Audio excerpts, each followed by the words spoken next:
Good afternoon, everyone, and thank you for choosing Across the Fence. I'm Will Michael, in for Fran Stoddard.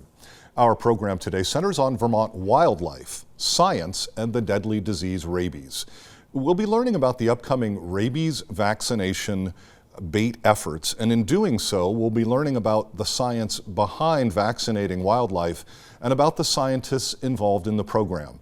Two of those scientists are with us this afternoon. Owen Montgomery and Maggie Batton are with the USDA's Wildlife Services. They work in the Animal and Plant Health Inspection Service. Good afternoon, and thank you both for being with us. Now, good afternoon. Thank you very much, Will, for having us. Well, Owen, thank you. And before we get started talking about rabies and the wildlife vaccination program, Owen, what is the role of USDA's Wildlife Services? Well, Wildlife Services is an agency which is part of the USDA that is really involved with and heavily involved with federal leadership and expertise in resolving wildlife conflicts so that people and wildlife can coexist. So we often think of the USDA as helping and supporting our environment and specifically farmers in terms of agriculture. You're connected to that because, and as we're going to find out, through this rabies vaccination distribution program, you're helping to protect the wildlife that interacts with livestock, as an example. Is that correct? That is correct, yes. So where human and wildlife conflicts may arise from time to time, we want to keep domestic pets, including livestock and humans and everybody safe, across the landscape so that we can coexist. So one of the examples of your work in Vermont is this oral rabies vaccination bait distribution. A lot of folks may have heard about it, but what is it and when is it? Well, what it is really is a campaign to vaccinate rabies vector species across the landscape here in our great state of Vermont. It's going to kick off this year on or about August 6th, and through our various methods of distribution, should go until roughly the 12th or 13th. You've been doing this for a while in Vermont, as I understand it? Yeah, this actually will be our 25th year of the Oral Rabies Vaccination Campaign in the state of Vermont. So I'm going to bring Maggie into our conversation. Maggie, my first question for you is, what are the target species for these vaccination efforts? What are you after? Yeah, so here in Vermont, the animals that we're targeting are mainly raccoons, skunks, and foxes. Okay. How do the targeted animals on the landscape find this bait that we're going to talk about in just a minute? But so you're after these three species. How do they find the bait? Yeah, so we distribute these baits on the ground in areas where we think that there might be some wildlife movement. And the vaccines are in a blister packet that's coated with a very sweet attractant so that the animal can smell and then become interested in the bait. And the hope is that they'll bite into it. And Owen, as we're doing this, you're doing this statewide, you have specific targeted areas. How does that distribution work? Well, so we have what we call a bait zone, which is designed through our National Rabies Management Program. And it covers, this year it will be covering about 1,760 square miles. So it's a broad part of the state, encompassing roughly, 20-something% of the landscape. So that's the area that we're flying to distribute these ORV baits. So now I want to, Maggie indicated she began to talk a little bit about the bait and maybe, I forget the phrase that she used, but something that helps attract them. Owen, tell us about the bait itself. How many get distributed and how do you distribute them? But first, this is where we begin to introduce some pictures. Tell us about the bait. Well, the bait itself is, as you can see, roughly the size of a quarter. It is encased in this insanely sweet coating, which attracts the animal to the bait. And the theory is when they play with it and chew into it, the vaccine is squirted into their mouth and they become vaccinated. Now, over the 20 plus years you've been doing this, you explained to me before the program that you have different techniques to deliver it. So sort of chronologically in order, how are the baits distributed, and is it the same method you've used for 20 plus years? So starting on August 6th, our primary method would be using fixed wing airplanes, flying at roughly 500 to 1,000 feet over the treetops. where we can accurately distribute these baits so that our target species can intersect with them and interact with them to make the program work. During that and following that, we will be employing a method called hand baiting, where we actually distribute baits by hand in areas where known animal activity is abundant. And also a new thing to us, as of a couple of years ago, is in the greater Burlington area, we're now employing the use of helicopters, which allows us to better get into areas where we can't fly with fixed wing aircraft, and also maybe not able to access by foot or by hand. So that's interesting, and we're seeing that now. Those baits are in the box.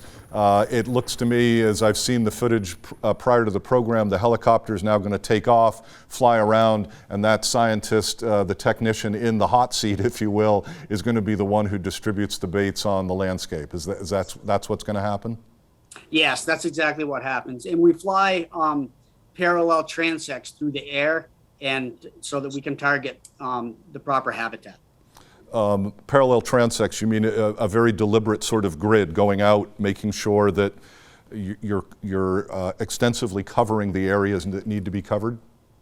Yes, it is a very deliberate grid so that we can make sure that we're distributing baits on the landscape in the proper density that will then couple with the density of our target species on the ground.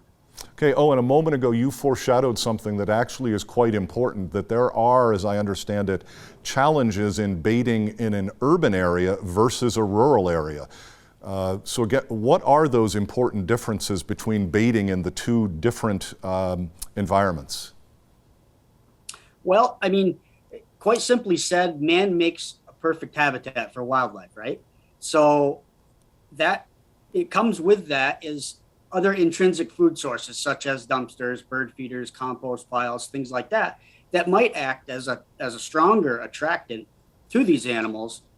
And if we couple that with higher densities in urban areas of these rabies vector species, believe it or not, sometimes it can be challenging to place baits where our target species can intersect with them. And again, sort of in layman's language, what I'm hearing you say is the challenges in an urban area, dumpsters in an alley as opposed to an open forest, those are going to present some problems. Did I summarize that accurately? Is that fair, Owen?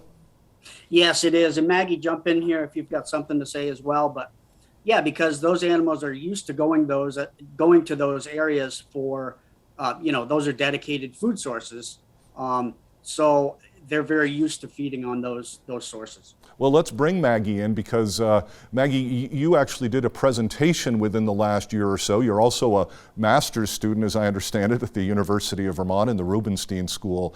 And your research did indicate, actually with some percentages, how much more effective the bait drops, the distributions are in a rural environment versus an urban environment. Is that fair? Yeah, it's been shown to be really successful in more rural settings, but with really high vaccination rates. But consistently, especially in Burlington, the results have shown to be way less successful in our more urban and suburban environments. So for both of you now, that's begging the question, what can we do as the public, depending on where we live, particularly folks, you're using the example of Burlington. Is there something that we as the public can do to help make the program as successful or more successful in these urban areas? Well, yeah, there sure is. So coming up, if citizens intersect with or find baits, if they could just leave those alone, and just make way for us to be able to distribute these baits effectively across the landscape. On top of that, I would say, if anybody is experiencing or having an experience with a strange acting animal, we do run the Vermont Rabies Hotline, and that is a very, very helpful resource for citizens in the community to help triage and get them through whatever sort of situation that we might have on our hands. And that is actually an easy one to remember. It's 1-800-4-RABIES. I would suggest, honestly, that if you're spending any time outdoors, that's something you and your family should know about. We talked about the bait being attractive to the wildlife. What about domestic pets? What happens if, we've talked about maybe a human interacting, but what about a pet that would come in contact with a bait? What's the recommendation there? Or do they bother at all? In other words, if it attracts wildlife, I'm thinking out loud, it might attract a pet, but maybe that's not accurate. And it does, and I can't say that it doesn't. And we do have, a handful of incidences every year where domestic pets will pick up the bait and come back to their owner with it, wondering what it is. It does not serve to vaccinate a domestic pet. That is not the target. And it is also not harmful to them, with the exception of possibly an upset stomach if they do ingest the bait. But there is a toll-free number listed on each bait for citizens to call with any concerns or comments, surrounding their bait, their pet picking up a bait. Awesome. Well, thank you for that, Owen. Maggie, I've got about a minute left, and I just wanted to ask you, is there ongoing research about the effectiveness of the program? And I know that there is, and it's positive. What is that ongoing research that tells us this is working? Yeah, so in the greater Burlington area, we actually have 2 different studies going on right now. So the first study is using trail cameras to identify what's actually taking these baits once they're on the landscape that we're distributing through hand baiting in these urban environments. And then the other study is looking at using a combination of baiting methods to increase our vaccination rates in urban settings. So in addition to hand baiting, we're also using bait stations in some areas to try and increase the chance of an animal encountering a bait.